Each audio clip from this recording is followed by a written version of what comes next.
Do you like new things? I love new things. I love new developments and tools in youth ministry.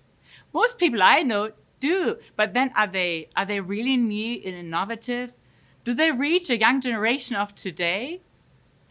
Sometimes you start things and they simply work, right? Maybe you've experienced the same. You find enough volunteers to run a certain program. The parents are so generous in their support, and the church thinks it's a great idea, and the young people actually turn up. And it seems that God is on the move. Everything becomes a success, and you think you found a key to doing what you are doing. And this is just going great. And then next time I do something, I think back of what had seemingly worked and think, let's do it again, according to what I have tried in the past.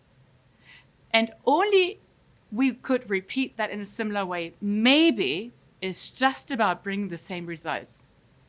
I'm not particularly a traditionalist, but often subconsciously I want to do things the same way because they worked once. But is God always doing it in the same way?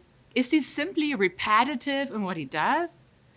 And can we anticipate what works maybe in youth work in Europe will work in Africa or Asia, or the other way around?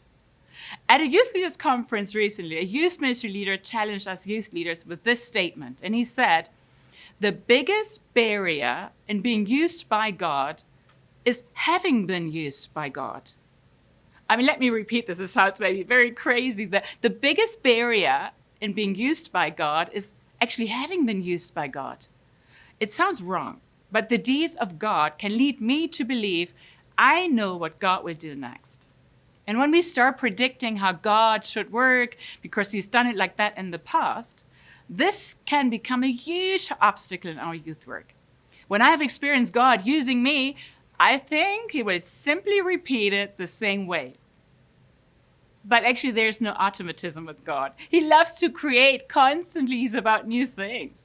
And this is portrayed at the end of the Bible in Revelation 21, where God is about creating a new earth and a new heaven. It is in his DNA. He cannot simply repeat himself, but create something new.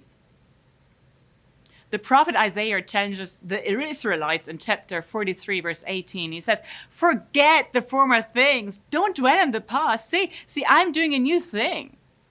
And it's actually far easier to dwell on the past than seeing the new thing.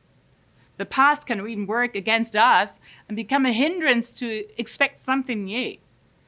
We start predicting how God will work. And Isaiah, he is challenging us today to observe, to look, to see where and how God is doing a new thing among our young people and follow his leading. I'm really fascinated how Isaiah describes the new things God creates and how varied they might be. One time, God is creating a path, through the sea. And another time, there are streams in the wasteland. This is like a total adventure, trusting God's creative leading.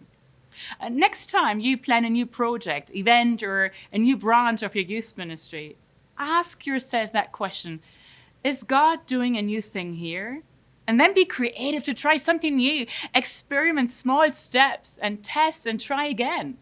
Listen to that whisper of God and explore what he's up to.